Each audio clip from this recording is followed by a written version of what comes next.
تو ہمارے سارے پکوڑے والوں کو شوق چڑھا ہوا رمضان آئے پکوڑے وکن گے، سموسے والے آندے پہ رمضان آوے سموسے وکن گے، جتیاں والے آندے پہ عید آوے جتیاں وکن گیاں۔ وہ کسی کو یہ شوق ہی نہیں کہ بخشش ہوگی، اللہ راضی ہوگا، جنت ملے گی، اللہ کی محبت میں بھوک لگے گی، اللہ کے عشق میں پیاس لگے گی۔ وہ بھوک اور پیاس کی جو تڑپ اور کسک ہے، پھر ہم ہاتھ اٹھا کے اللہ سے مانگیں گے، ہم کہیں گے یا اللہ، تو عرش کے دروازوں تک میری پکار جائے گی، ساتوں آسمان میری پکار سے گونج اٹھیں گے۔ مجھے یقین ہے کہ میرا اللہ کہتا ہے، میرا نبی فرماتے ہیں کہ اللہ رمضان میں سارے آسمان کے فرشتوں سے فرماتا ہے روزے رکھنے والوں کی دعا پر آمین کہو۔ عرش کے فرشتوں سے اللہ فرماتا ہے میری تسبیح چھوڑ دو، رمضان کے روزے رکھنے والوں کی دعا پر آمین کہو، آمین کہو۔ عرش فرش میں گونج اٹھتی ہیں میری دعائیں، میری صدائیں، میرے نوحے، میرے گریے ہلا دیتے ہیں۔ اگر بھوک پیاس میں مزے آ رہے ہوں کہ واہ یا اللہ تو نے کہا تھا نا، دیکھ میں بھوک سے بیٹھا ہوں۔ اس لیے افطار کے وقت دعا کیوں قبول ہے؟ افطار کے وقت کھانا سامنے ہے، پانی سامنے ہے، اور آواز کان لگے ہوئے ہیں سائرن کی آواز پر، تو اللہ کہتا ہے یہ فرشتہ، یہ میرے بندے، کھانا بھی سامنے ہے، پانی بھی سامنے، یہ کیوں نہیں کھا رہے، یہ کیوں نہیں پی رہے؟ بولو کہ یا اللہ تیری محبت، واہ واہ میری محبت، چلو تم گواہ رہو، میں نے معافی، چل میرا بندہ مانگ، کھانے سے پہلے مانگ۔ وہ وقت مانگنے کا ہوتا ہے، پکوڑے کھانے کا نہیں ہوتا، سموسے دکھن کا نہیں ہوتا۔ سموسے، پکوڑے، کچوریاں، سیون اپ، جام شیری، روح افزا، 500 چیزاں تو اندر پا لیندے ہو، سارے روزے دی تباہی پھیر کے رکھ دیتے۔ ایک مہینے کے لیے اوور آلنگ ہے، ٹیوننگ ہے، ٹیوننگ، تھوڑا کھاؤ تھوڑا کھاؤ تھوڑا کھاؤ، ٹھنڈے شربت مت پیو، ٹھنڈے شربت مت پیو افطاری کے وقت، بعد میں پینا تو پی لو، عین افطاری کے وقت اپنے اوپر ظلم مت کرو۔ سارے دن کا انجن گرم ہے، ایک دم اس کے اوپر برف پھینکتے ہو، تھوڑی دیر صبر کر کے سادہ پانی پی لو، نماز پڑھ لو، پی لو، جام شیری پیو، سیون اپ پیو، جو مرضی پیو، ٹھنڈا پیو، گرم پیو، جو مرضی پیو، لیکن عین روزے کے وقت بچو تلی ہوئی چیزوں سے، کراری چیزوں سے، مسالے دار چیزوں سے، ثقیل چیزوں سے بچو، ہلکا پھلکا رکھو پیٹ کو، ہلکا پھلکا، تاکہ روزے کا مقصد حاصل ہو کہ جسم پاک ہو، غلاظتوں سے، گندگیوں سے پاک ہو، صاف ہو۔ ہاں، اور اپنے دل کو بھی صاف۔ رمضان میں سب کی بخشش ہو جاتی، سب کی، 4 نہیں بخشے جاتے، 4 آدمی نہیں بخشے جاتے، 4 قسم کے مرد عورت، سب کی بخشش ہو جاتی، سب کی، 4۔ اللہ تعالی ہماری حفاظت فرما لے۔ کسی بھائی میں یہ عیب ہے، ابھی سن کے توبہ کر لینا، شراب پینے والا، مستقل شراب پینے والا، رمضان میں بخشش نہیں، ماں باپ کا نافرمان، ماں باپ کا نافرمان، بخشش نہیں۔ ماں باپ کا نافرمان کے لیے تو میرے نبی نے کہا کہ اللہ ہر گناہ کی سزا موت کے بعد دے گا۔ ماں باپ کے نافرمان کو یہیں سے شروع کرے گا اور آگے تک لے کے جائے گا، یہاں بھی سزا دے گا اور آگے بھی سزا دے گا۔ صرف ایک گناہ دنیا میں ایسا ہے، کفر شرک کی سزا بھی موت کے بعد، زنا شراب جوے کی سزا سود کی موت کے بعد ہے۔ ایک گناہ ماں باپ کی دل آزاری، دل دکھانا، اللہ یہاں سے یہ سزا شروع کرتا ہے اور آخر تک پہ چلاتا ہے اس کو۔ میرے نبی سے پوچھا گیا یا رسول اللہ قیامت کب آئے گی؟ آپ نے کہا اللہ کو پتہ ہے۔ کہ کوئی نشانی بتائیں؟ کہ جب ماؤں کو ذلیل کیا جائے گا قیامت آ جائے گی۔ ماں باپ کا نافرمان۔ تیسرا کون ہے؟ رشتہ داروں سے لڑنے والا، کبھی بھائی سے لڑا، کبھی بہن سے لڑا، کبھی خالہ سے، کبھی چاچے سے، کبھی مامے سے، کبھی تائے سے، کبھی پھوپھے سے، قریبی رشتوں سے لڑنے والا اور تعلق توڑنے والا، اس کی بخشش نہیں ہوگی۔ چوتھا کون ہے؟ کینہ رکھنے والا، کینہ، شحن، ایک ہوتا ہے بغض، ایک ہوتا ہے کینہ، شحن، بغض، شحن۔ بغض کیا ہے؟ بغض کیا ہے؟ کہ مجھے انصر بھائی سے نفرت ہے، یہ بغض۔ اور کینہ کیا ہے؟ کہ میں ان کو نقصان پہنچانا چاہتا ہوں۔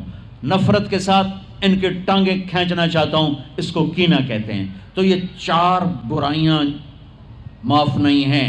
ہاں کوئی توبہ کرے تو سب معاف ہو گیا، سب معاف ہو گیا، سب معاف ہو گیا۔ تو اللہ نے ہمیں رمضان کا مہینہ دیا ہے، جہنم کے دروازے بند ہو جائیں گے، جنت کے دروازے کھل جائیں گے، فرض 70 فرض کے برابر ہو جائے گا، نفل فرضوں کے برابر ہو جائے گا، تراویح کے ہر سجدے پر 1500 نیکی لکھی جائے گی، ہر سجدے پر 1500 نیکی لکھی جائے گی، 20 رکعت 40 سجدے 60,000 روزانہ۔ یہ تمہارے کلب ایدا پٹھا جا نہ ہے کی نہ ہے میں نے حالی تھی نہیں سر لگی ہے تسی آندھے کی ہو، چلو جڑا بھی نہ ہے ٹھیک ہے۔ یہ بہت بڑا کلب مجھے نظر آیا۔ یہ یہاں باہر ایک چھوٹا سا پرچہ لگا دیں کہ جو یہاں آ کے تراویح پڑھے گا ہر سجدے پر اس کو 150 روپیہ دے، 150 چھوڑو 15 روپے دیے جائیں، ہر سجدے پہ 15 روپے دیے۔ ایتھے ویکھا جی لڑائیاں کیویں ہوندیاں، اے سارے پوترے دادیاں نو چاہتے لے آون گے، دو ترے نانیاں نو چاہتے، نانی ٹر آج تراویح تینوں پڑھاون، دادے نانیاں نو پوچھدا کوئی نہیں، انہاں دی عید ہو جاونی۔ تسی ایتھے اعلان کر کے لکھ دیو بھئی جڑا ایتھے آوے گا نا انہوں اسی فی سجدہ 15 روپے دیواں گے۔ ایتھے پھر چھوٹے ویکھے جے کیویں چل دے۔ او میرے نبی، او میرے نبی، او میرے محبوب، او میرے پیارے اور میرے اللہ کے پیارے دلارے راج دلارے، وہ کہہ رہے ہیں او میری امت 1 گھنٹہ لگا لو، 1 گھنٹہ 40 سجدے، ہر سجدے پہ 1500 نیکی، 60,000 نیکیاں، اور ہر سجدے پر جنت میں ایک سرخ یاقوت کا محل، اور ہر سجدے پر جنت میں ایک درخت جس کے نیچے 100 سال گھوڑا دوڑ سکتا ہے۔ اتنے تھوڑے وقت میں اتنی کمائی۔ اب 8 تراویح پڑھ کے آدھی مسجد خالی جا رہے، کتھے جا رہے ہو، کی کرن جا رہے ہو، کوئی کام نہیں، 8 پڑھ کے جوتا اٹھا کے جا رہے ہیں۔ اے بھائی پڑھ دو، سال کے بعد آیا ہے موقع اللہ سے لینے کا، اور ہر سجدے پر یہ کچھ اللہ دے رہا ہے۔ اور پھر جب آخری رات ہوتی تو اللہ فرماتے ہیں میرے فرشتوں، میرے بندوں کی رات کی تراویح اور دن کا روزہ، اس کے بدلے میں نے ان کے پچھلے سارے گناہ معاف کر دیے۔ اور آسمان پہ ایک فرشتہ اعلان کرتا ہے یا باغ الخیر ابشر و اقبل، اے بھلائی کے چاہنے والے آگے بڑھ خوشخبری ہو، اور اے برائی کے کرنے والے بس کر اور واپس ہو۔ اور اللہ کا عرش مستقل پہلے آسمان پہ آ جاتا ہے، عرفات کے دن صرف عرفہ کے دن پہلے آسمان پر، لیکن رمضان میں پورا رمضان عرش پہلے آسمان پر۔ اور میرے اللہ کا اعلان ہے کوئی بخشش چاہنے والا، ہے کوئی توبہ کرنے والا، ہے کوئی رزق لینے والا، ہے کوئی سوال کرنے والا، ہے کوئی دنیا اور آخرت کی حاجت لینے والا، ہے کوئی مانگنے والا۔ ہر وقت اللہ کی طرف سے اعلان ہوتا ہے اس مہینے کو بناؤ، دنیا کماؤ، حلال کمانا کوئی، میں تو ویسے مذاقن کہہ رہا ہوں، ہر ایک دنیا کمانا کوئی منع تھوڑا ہی، حلال کمانا کوئی منع تھوڑا ہی ہے، لیکن ایسی کمائی میں نہ لگو کہ روزے پہ زد پڑے، تراویح پہ زد پڑے، تلاوت پہ زد پڑے۔ میرے نبی پاک صلی اللہ تعالی علیہ وسلم رمضان میں قرآن کی تلاوت بڑھا دیتے تھے۔ قرآن رمضان کا سب سے بڑا وظیفہ، جی کوئی وظیفہ دسو، کوئی وظیفہ دسو، لوگ پوچھتے ہیں جی رمضان کا کوئی خاص وظیفہ بتا رہا ہوں۔ رمضان کا خاص وظیفہ قرآن کی تلاوت، رمضان کا خاص وظیفہ قرآن کی تلاوت، قرآن کی تلاوت، قرآن کی تلاوت، جتنا پڑھ سکتے ہو پڑھتے جاؤ، پڑھتے جاؤ، پڑھتے جاؤ، پڑھتے جاؤ۔ میرا ایک ساتھی ہے مولوی ثناء اللہ، وہ ایک دن میں پورا قرآن ختم کرتا ہے، ایک دن میں پورا قرآن، ایک دن میں پورا قرآن، پورے رمضان میں 30 قرآن ختم کر دیتے۔ سوائے اس کے بیمار ہو جائے تو کوئی بیمار ہو جائے تو 10 پارے، ورنہ پورا قرآن، رمضان قرآن، پورا قرآن۔ تو چلو ہم پورا قرآن نہیں پڑھتے، کچھ تو پڑھو، سارے سال نہیں پڑھا، کچھ تو پڑھو۔ رمضان کا وظیفہ قرآن کی تلاوت، رمضان کی تسبیح قرآن کی تلاوت، رمضان کی خدمت، روزے افطار کرواؤ، سحری کھلاؤ، افطاری کراؤ، غریبوں کو مدد کرو، زکوٰۃ دو، اپنے مزدوروں سے کام تھوڑا لو، گھر کے نوکروں سے کام تھوڑا لو، اور رمضان کی سب سے بڑی بات، آپس میں بغض سے دل صاف کرو.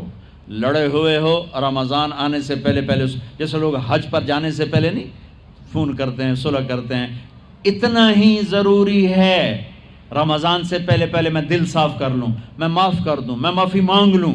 زیادتی کی ہے تو معافی مانگ لوں، کوئی معافی مانگنے آیا تو معاف کر دوں. میرا دل صاف ہو، کسی سے بغض نہ ہو، کسی سے کینہ نہ ہو، کسی کا حسد نہ ہو، کسی سے رنجش نہ ہو. دل صاف کرو. صاف دل اللہ کا عرش بن جاتا ہے، اللہ کا عرش بن جاتا ہے، اللہ کا عرش بن